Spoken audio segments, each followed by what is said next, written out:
Hi, I'm WGN-TV political analyst Paul Lisnick. I'm visiting with two victors of this recent election, one of whom created a great upset in the city. Joining me here in the newsroom, Ameya Pawar, the upset victor in the 47th Ward. And over from the 4th Ward, Will Burns, kind of the hand-picked candidate of Tony Preckwinkle, but did it on his own, letting people know what he's all about. Gentlemen, again, thanks for being with me.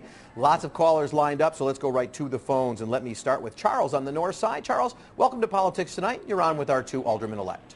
Thanks, Paul, for taking my call. This question is for Mr. Ameya Pawar. Ameya, I live in your ward, and I was curious about, the city council is full of strong personalities. People are very skillful in the game of politics. How do you think your personality will fit with respect to all of those people who are old school, know the game, know how to get things done? And who would the alderman, what alderman would you reach out to first in terms of starting to build a relationship there? Yeah, great question. Yeah, Ameya, you come in, you got Ed Burke, you got all these people been around. What are you going to do? You know, my background is emergency management, and during and after disaster, I have to deal with a lot of strong personalities. Are you predicting a disaster? Well, I'm just kidding. It's possible. But I mean, I have to deal with a lot of strong personalities. I've worked in government before, and I imagine that, my job is to build a consensus. My job is to build relationships with every alderman. And that's what I'm planning on doing. In terms of reaching out to the alderman, I'm willing to work with every alderman in the city council. We may not agree on every issue, but I think we can find some common ground to pass some of the critical reforms needed in the city. And Ameya, if somebody says to you, "Look, son, I've been around for 30 plus years on this thing. Let me tell you how we do things here." What's your reaction to something like that?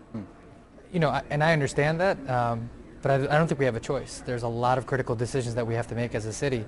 And that begins with structuring services equitably across all 50 wards. We don't really have a choice but to come together and operate as one city going forward. All right. Well, that turned out to be a caller from your ward. Let's turnabout is fair play. We've got Valerie. Valerie, she's from the 4th Ward, so I'm sure she has a question for Alderman-elect Will Burns. Valerie, welcome to the show. Thank you. I'd like to ask Alderman Burns.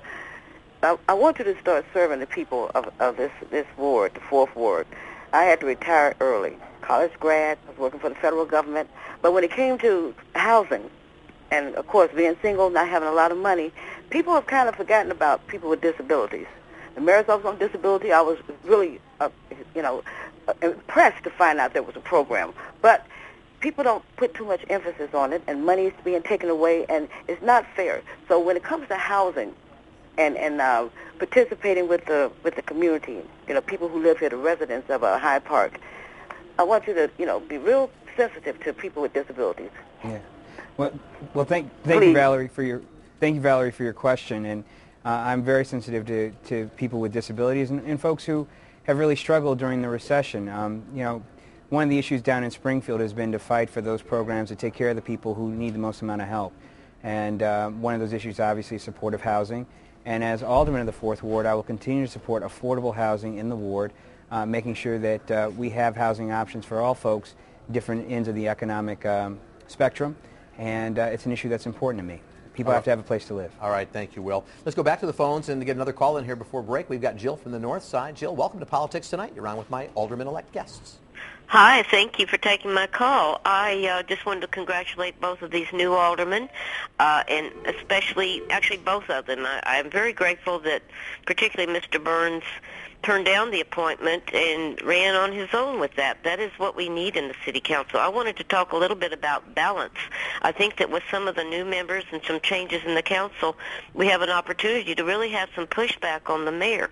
And like I did vote for Mayor Emanuel, but I really want to see a balance of power here. I think we've had some pretty tough times, and I think that's one reason why this parking meter deal didn't get looked at any better, because the smart people were, I don't know, not in the room or something. I don't know. All right, Jill, let's we want to get answers into your comments. Thank you very much for that. Will Burns, let me start with you, because you've just had to deal with a very powerful leader in terms of Mike Madigan down in Springfield. How will that translate, as Jill says, to a balance here in the city under Mayor Emanuel? The most important thing that any legislator can do is to ask questions.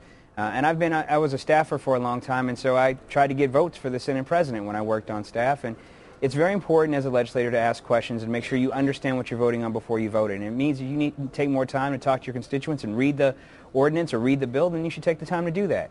And, you know, that's the importance of the legislative body, to serve as an independent check on the executive branch, and I take that job very seriously. All right, Ameya, let's get a quick comment from you, which, of course, as you know, the design of city council is weak mayor, strong city council. Hasn't been that way for 20 years. But, again, in Jill's comment on balance, what do you see?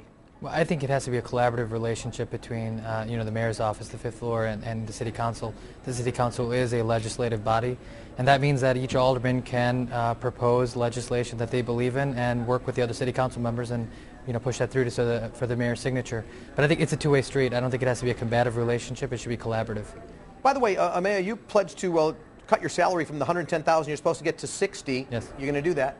Yes, I am. You also pledged to serve only 2 terms. A lot of people make pledges, and then after they do their terms, they go, yeah, well, I'm kind of having fun. So you're going to stick with that? Well, with the salary, you know, we're actually exploring that option. You know, there's furlough days. We're going to try to put the money back in the community, so we're looking at that. But we will cut the salary. And with the 2 terms, you know, I'm standing by that. Okay. People run out of good ideas. Okay. Remember, TV video will come back and get you on that if you change your mind in the future. But I know. All right, we're going to take a break. When we come back, a little bit more with my guest, Alderman-elect Burns, Alderman-elect Pawar, right here on Politics.